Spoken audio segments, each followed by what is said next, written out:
Hey guys, let's talk about some things that I've learned this week about Seesaw.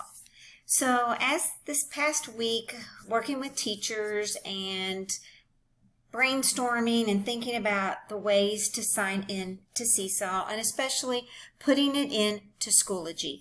So let's look at the three different ways that you can set this up.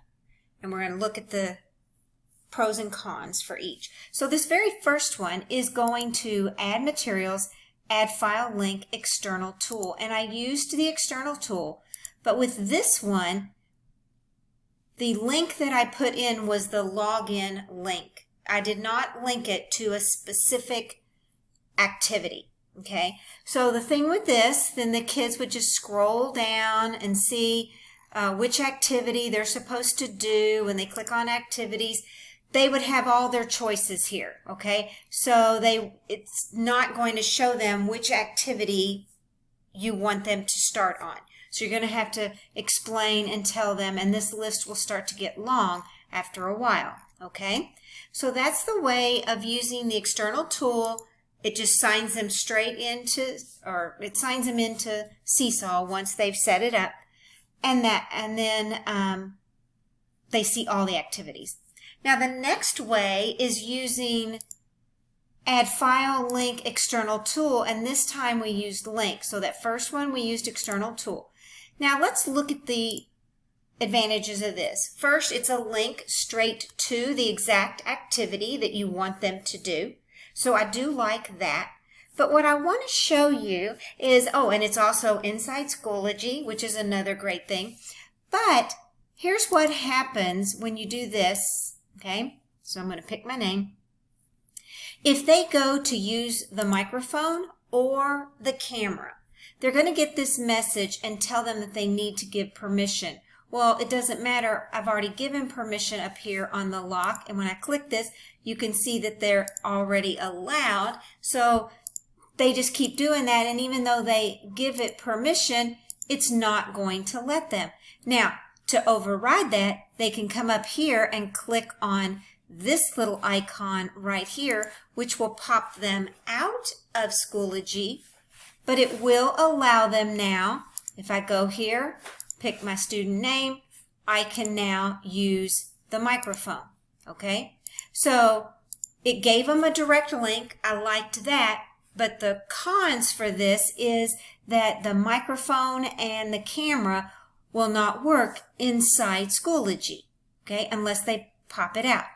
But let's look at what happens when I do that exact same thing. I went and found my activity that I wanted to link, and remember, we went to Seesaw, we found our activity, we clicked on the three dots, I went to get student link, and I said copy, okay, and I came to put it in.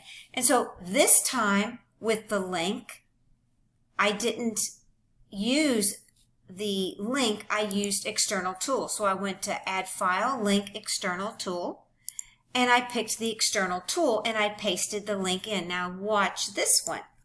This is my favorite. So when it opens, I click add response, pick my name, okay, and watch this. If I need to use the microphone, I can still use the microphone inside of Schoology. Now here's the other great thing. It doesn't have that pop out, but if I need them to expand it, I click this and I'm still in Schoology, but it expands.